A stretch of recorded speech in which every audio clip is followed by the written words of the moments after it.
Team থেকেই বলেছিল যে যদি আমরা ভালো অবস্থায় থাকি তাহলে তামিম ভাই নাকি আসবে। তামিম ভাই এসেছিল, পরে খেলা শেষ করে জানতে পেরেছি। ক্রেডিট দিতে হয় আমাদের ইমনকে, ওই যেভাবে খেলাটা শুরু করেছে। তো আমার কাছে যেটা মনে হয় যে ভুলটা স্বীকার করা উচিত। আমি যদি ভুল করি আমি স্বীকার করবো, হিতে অন্যদিকে যাই তাহলে অবশ্যই এটা নিয়ে মুখ খুলবো, ইনশাল্লাহ আমি বলবো।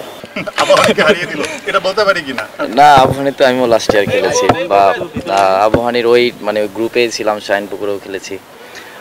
তারপর দিন শেষে আমাদের মানে প্রফেশনাল প্লেয়ার যখন যেদিকে যাব তখন তো সেই টিমের জন্য বেস্টটাই দিতে হবে। তো ওভারঅল সবাই চেয়েছি যে আজকের ম্যাচটা জেতার জন্য, আলহামদুলিল্লাহ সাকসেস হয়েছে।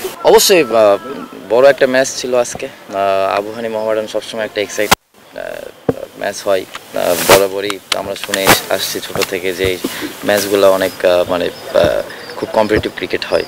তো যেটা আমরা যেটা ফিল করেছি যে আমাদের দিকটায় ফোকাস করেছি, এবং ক্রেডিট দিতে হয় আমাদের ইমনকে, ওই যেভাবে খেলাটা শুরু করেছে, অনেক ভালো ব্যাটিং করেছে। বড় একটা ম্যাচ দেখে মনে হয়নি যে আমরা সবসময় ডমিনেটিং একটা পজিশনে ছিলাম ওর ব্যাটিংটা নিয়ে। তারপর উইকেটটা এত ইজি ছিল না, আমার মনে হয় 1-2 জন ছাড়া আজকে কোনো ব্যাটসম্যান এখানে খুব ভালোভাবে খেলতে পারেনি। তো একটু ট্রিকি উইকেট ছিল, যেটা নর্মালি মিরপুরে যেটা হয়ে থাকে। তো আমাদের সবসময় কনফিডেন্স ছিল যে 250 রান এই উইকেটের জন্য ইনাফ। মাঠে যখন ছিলাম তখন পাইনি, কিন্তু ওয়ার্ম আপে যখন ছিলাম তখন টিম থেকেই বলেছিল যে যদি আমরা ভালো অবস্থায় থাকি তাহলে তামিম ভাই নাকি আসবে। তো আমরা তো ভালো অবস্থায় ছিলাম সবসময়। তামিম ভাই এসেছিল, পরে খেলা শেষ করে জানতে পেরেছি যে তামিম ভাই এসেছিল। প্রেশার তো সবসময় থাকেই, ইন্টারন্যাশনাল প্রেশার, ডোমেস্টিকে বিশেষ করে প্রিমিয়ার লিগে কিছু কিছু ম্যাচ থাকে যেগুলো ইন্টারন্যাশনালের থেকেও বেশি প্রেশার ফিল করি। যেহেতু এখানে একটা ট্র্যাডিশন আছে অফিসিয়ালদের, আবার ইগোর একটা খেলা আছে, প্রেস্টিজের অনেক কিছু, মানে এই জায়গায় আবাহনী মডার্ন যে একটা প্রতিদ্বন্দ্বী, এটা বোঝা যায় যে এই মানে ডিপিএলে। তো আমার কাছে মনে হয় যে আজকে অনেক প্লেয়ার ইন্টারন্যাশনালও মনে হয় এমন এফোর্ট দেয়নি যেটা আজকে এফোর্ট দিয়েছে। তো অবশ্যই এনজয় করেছি, আশা করছি যে এরকম ম্যাচ যত আমরা খেলতে পারবো তত আমাদের নিজেদেরও ডেভেলপ হবে। ঘটনা, হ্যাঁ, যেটা হয়েছে মানে টোটালি সব কিছু এক্সপ্লেন করতে পারবো না, কিন্তু হিট অফ দ্য মোমেন্ট অনেক কিছুই হয়।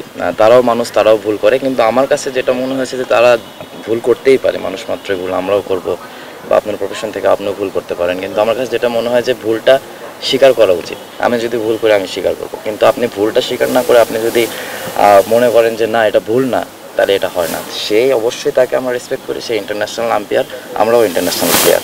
তো এখানে যারা ছিল আজকে ম্যাক্সিমাম ইন্টারন্যাশনাল প্লেয়াররাই খেলছে। তো এরকম বড় ম্যাচে একটা দুইটা ভুল ডিসিশন অনেক কিছু বড় একটা ব্যবধান তৈরি করে দিতে পারে। তো এটা নিয়ে কি হয়েছে এটা নিয়ে বলবো না, কিন্তু হ্যাঁ যদি হিতে অন্যদিকে যায় তাহলে অবশ্যই এটা নিয়ে মুখ খুলবো, ইনশাল্লাহ আমি বলবো। ইন্টারন্যাশনালে তো এরকম অনেক দেখেছি, অনেক দেখেছি। হয় এরকম মানে হয় কিনা এই সিচুয়েশনগুলি ম্যাচে যেভাবে হয় ডোমেস্টিকে তো এর থেকে আরো বাজে হতো আগে, এখন তো সেটাও হয় না। ডে বাই ডে তো আমরাও প্লেয়াররাও অনেক তাদের রেসপেক্ট করি। আমাদের শুধু আমাদের প্লেয়ারদের উপরে দোষ দিলে হবে না। আপনারা দেখেন আমাদের আম্পায়ারিং, তারাও তাদেরও ডিপার্টমেন্ট থেকে দেখেন, তারাও যে খুব ভালো, মানে 1-2 জন ছাড়া তারাও যে খুব ভালো করে এরকম না।